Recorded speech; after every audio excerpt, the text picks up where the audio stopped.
Strengthening Faith 22. In a narration found in Jami' at-Tirmidhi, number 2306, the Holy Prophet Muhammad, peace and blessings be upon him, advised Muslims to hasten in performing righteous deeds before 7 things occur. The first is overwhelming poverty.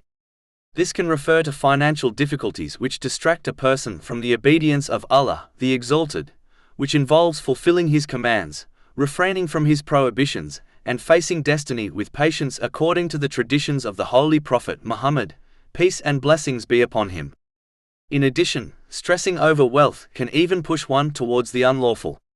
A Muslim should remember that any righteous deed rooted in the unlawful will be rejected by Allah, the Exalted. This has been warned in a narration found in Sahih Muslim, number 2342.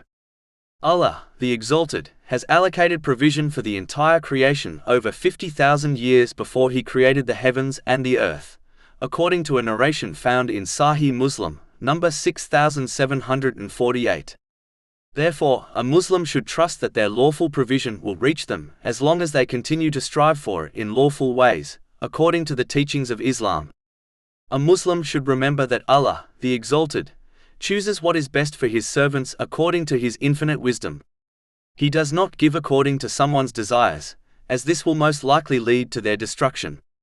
Chapter 2 Al-Baqarah, verse 216. But perhaps you hate a thing and it is good for you, and perhaps you love a thing and it is bad for you. And Allah knows while you know not. And chapter 42 Ash-Shura, verse 27. And if Allah had extended excessively provision for His servants, they would have committed tyranny throughout the earth. But He sends it down in an amount which He wills.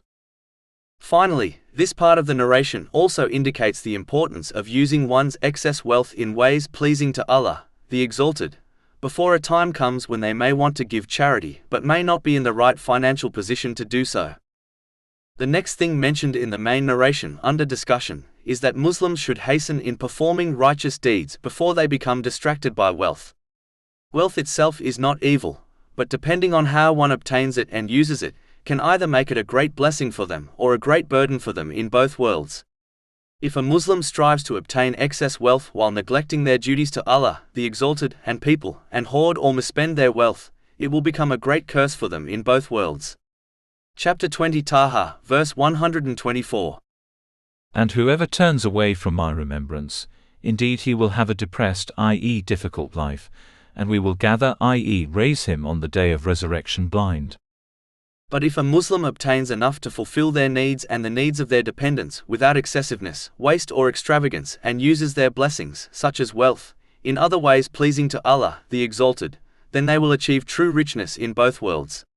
Chapter 16 An-Nahl, verse 97. Whoever does righteousness, whether male or female, while he is a believer, we will surely cause him to live a good life, and we will surely give them their reward in the hereafter according to the best of what they used to do. The next thing mentioned in the main narration under discussion which prevents righteous actions is a debilitating sickness. This is a warning to make use of one's good health before they encounter sickness. One should observe those who have lost their good health, either through sickness or through aging, and therefore make use of the good health they possess, by striving to gain success in both worldly and religious matters, while giving priority to religion over the world.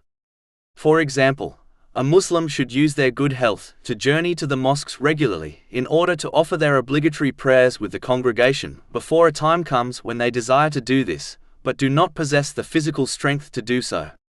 The amazing thing about utilizing one's good health correctly is that when a Muslim eventually loses it, Allah, the Exalted, will continue to grant them the same reward they used to receive when doing good deeds during their time of good health. This has been advised in a narration found in Imam Bukhari's Adab al-Mufrad, number 500. But those who live in heedlessness and fail to utilize their good health will receive no reward during their good health or when they fall sick. This is connected to the next thing mentioned in the main narration under discussion, namely, senility. A Muslim should make use of their youth and strong intelligence before they reach senility. This includes gaining and acting on knowledge and using one's mental strength to obey Allah, the Exalted, by fulfilling His commands, refraining from His prohibitions, and by facing destiny with patience according to the traditions of the Holy Prophet Muhammad, peace and blessings be upon him. This will ensure they use the blessings they have been granted in ways pleasing to Allah, the Exalted. One should not delay in this by believing they can learn and act on Islamic knowledge when they are older, as there is no guarantee they will reach older age. In addition, even if they do reach elderly age, it will be difficult for them to learn Islamic knowledge, as the prime age to learn is when one is younger. Finally, even if they manage to gain Islamic knowledge in older age, it will be harder for them to implement the knowledge, as older people become more easily accustomed to their habits, and they therefore find it harder to change their behavior positively. Therefore, one must not delay using their mental strength to learn and act on useful knowledge while they are younger. Finally, it is important to behave in this manner before senility occurs, as even the Holy Prophet Muhammad, peace and blessings be upon him, sought refuge from senility in a narration found in Sahih Bukhari, number 6390. The next thing mentioned in the main narration under discussion which prevents righteous actions is a sudden death. Death is certain, but the time is unknown. A Muslim should not live in heedlessness, believing that their death is far away, as countless people have and will die long before reaching their life expectancy. Nor should they live in such a way, as if they are not going to die at all. Having hopes of a long life can be considered the root of all evil, as it causes one to delay performing righteous deeds, believing they can always perform them tomorrow. It causes them to delay sincere repentance, as they believe they have plenty of time to change for the better. And having hopes for a long life causes one to prioritize obtaining worldly things such as wealth, in order to make their expected long life on this earth comfortable. These things prevent one from preparing adequately for the hereafter, which involves using the blessings one has been granted in ways pleasing to Allah, the Exalted. Muslims should therefore reduce their hope for a long life, so that they change for the better, and direct their focus to the permanent hereafter. Muslims should not delay and instead act today, as the tomorrow they hope for may never arrive. A wise person does not prioritize preparing for a day they may never reach, such as their retirement, over practically preparing for the day which they are guaranteed to experience, such as the day they will die. In addition, they should also strive to perform the righteous deeds which will benefit them in case their life ends unexpectedly, such as an ongoing charity, which benefits the donor as long as the charity continues to benefit others. This has been advised in a narration found in Jami'a at-Tirmidhi, number 1376. The next thing mentioned in the main narration under discussion is the arrival of the Antichrist. This event will prevent one from performing righteous deeds and instead tempt them towards disbelief. One lesson to learn from this is the importance of avoiding doubtful things.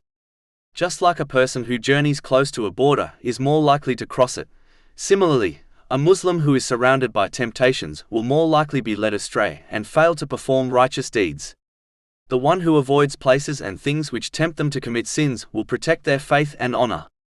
This has been advised in a narration found in Jami'a at-Tirmidhi, number 1205. Muslims should therefore guard their faith by avoiding things, places and the people who invite or tempt them towards the disobedience of Allah, the Exalted, and ensure their dependents, such as their children, do the same. The final thing mentioned in the main narration under discussion which prevents one from performing righteous deeds is the final hour. This is when the trumpet blast will occur. The trumpet blast will lead to the death of the creation. This has been confirmed in a narration found in Sahih Muslim, number 7381. The important thing to learn is that this is a call which no one can or will reject responding to. It will lead to the resurrection and final judgment. Therefore, Muslims should respond to the call of Allah, the Exalted, through the Holy Prophet Muhammad, peace and blessings be upon him, through sincere obedience by fulfilling the commands of Allah, the Exalted, refraining from his prohibitions, and by facing destiny with patience according to the traditions of the Holy Prophet Muhammad, peace and blessings be upon him. Chapter 8 and Anfal, verse 24. O you who have believed, respond to Allah and to the Messenger when he calls you to that which gives you life. This will ensure they use the blessings they have been granted in ways pleasing to Allah, the Exalted. Whoever responds positively to this call in this world will find the final call easy to endure and respond to.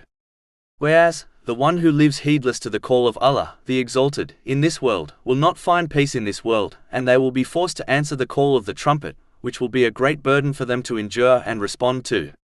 A person can only ignore the call of Allah, the Exalted, for so long as the final call will occur, sooner or later, and no one will be able to avoid or ignore it. If this is inevitable, it makes sense that one responds to it now, today, instead of living in heedlessness. If one hears the trumpet blast while heedless, no action or regret will benefit them, and what comes after for this person will be even more terrifying.